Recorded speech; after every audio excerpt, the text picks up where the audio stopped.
grew up in a small town in upstate New York. It was Middleburg, New York. It was a small farming community, agricultural. School I went to, grades kindergarten through 12, all in one building, where my dad taught music. Most of my time growing up was spent playing up in the mountains and in the fields. And it was during, I think I was 16 years old at the time, they found an Owasco Indian settlement site.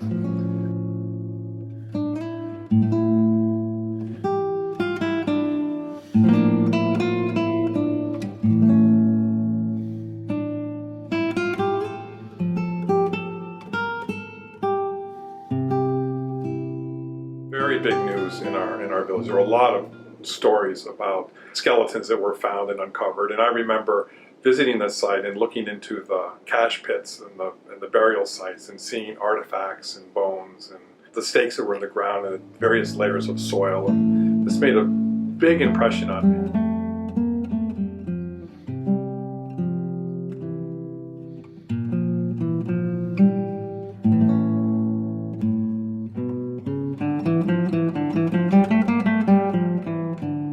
This is not something that I really talk about much publicly, but I had an older brother, Noel, who was 13 at the time I was 6, and he died in a fishing accident.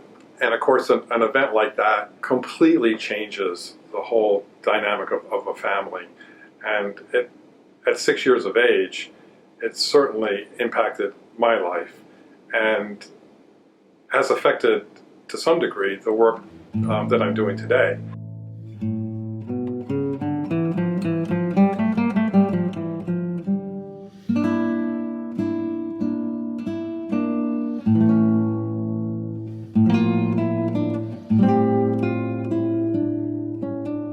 My name is Michael Murray. I'm the director of Kouros Gallery, and this is the opening day of our first solo exhibition for Brian Dickerson, a Philadelphia-based artist. About a year ago, we invited him to bring his works to us for a presentation here in the gallery, and we liked the work very much, so we included it in our annual summer group show. We had excellent reaction to the work by the visitors, fellow artists from the gallery, as well as some of our collectors. And it gave us the confidence to give him now a one-person show.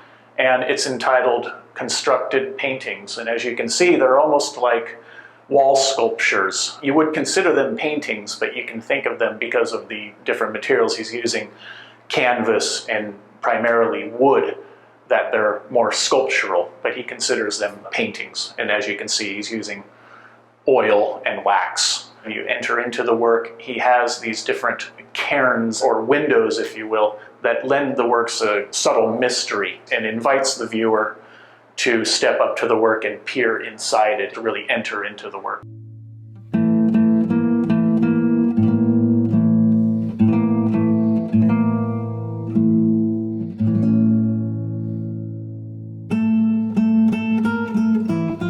There is a wonderful essay about Brian Dickerson in the show's catalog, written by Eve Bowen, a senior editor at the New York Review of Books.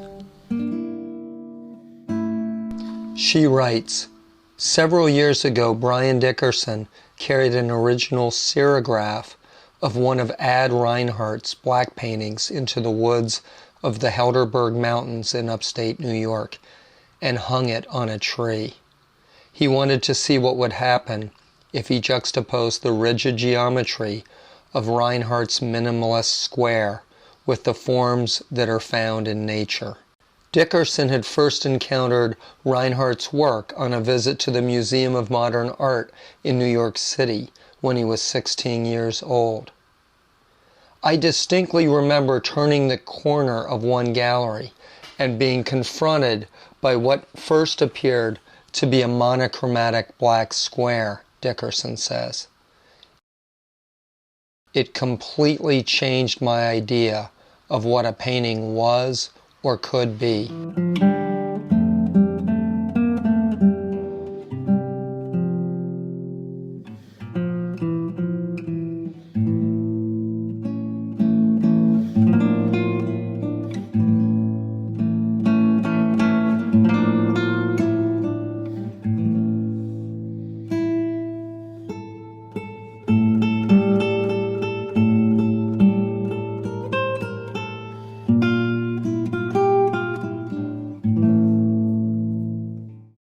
Brian began his art career in a more traditional manner, painting landscapes of his beloved Helderberg Mountains. But eventually, his interest in medieval altarpieces, their construction as well as their imagery, led him to wood. I found myself looking more at the back of the panels, the construction, the way the panels are folded and hinged, the Eisenheim altarpiece, wonderful work, of course, the way the altarpiece was created for those suffering from the plague to find comfort through the imagery. I found that very intriguing. So it was a combination of these things that led me to first experiment with wood as opposed to canvas. So I started with just the birch or maple, sometimes mahogany panel that I would prime and then start to apply the paint. The wood allowed me to carve, cut, scrape, gouge, the kinds of harsh techniques that were similar to the archaeology that I witnessed as a youngster. So there's a lot of, I would say, almost violence associated with the first stages of the painting. Very often the first part of the painting starts with very bright color. Bright yellows, bright reds, orange, blue, green. For some reason they just evolve and become darker and darker. And part of that might have to do with the personality associated with the work itself. And if you look very closely, you'll see those colors underneath certain sections. They do come through. So when somebody says, your work's not very colorful, I remember my daughter Sarah, when she was about 6 years old, she came into my studio with her hands on her hips and she looked up at my work. She said, Dad, maybe if you used color once in a while, you'd sell something, which I thought was great.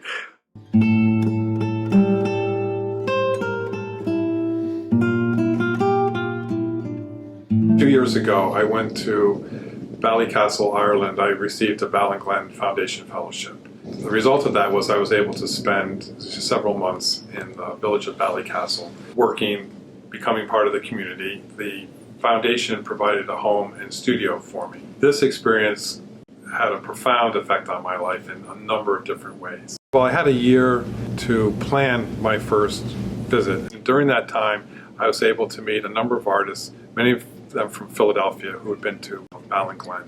Michael Olszewski, Randall Laxon, Stuart Shills, Rocky Toner, Susan Fenton, the photographer, with her husband Larry Spade, who's also a painter.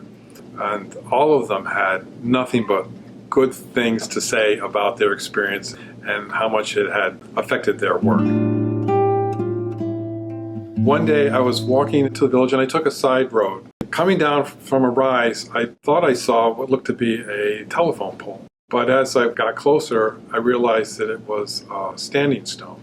I found from the local archaeologists that the standing stone was between 3,000 and 4,000 years old. It's about 20 feet high, buried at an unknown depth, but they speculate it's buried about the same depth. Christians came along, of course, and put their marks on them, so some of these stones have Christian symbols that are engraved, but these stones predate Christianity by several thousand years. The experience of seeing that standing stone recalled a lot of earlier memories, particularly the Owasco settlement site. And that stone became a very important symbol for me in terms of what is known versus what is unknown, what endures versus what is fleeting or trivial.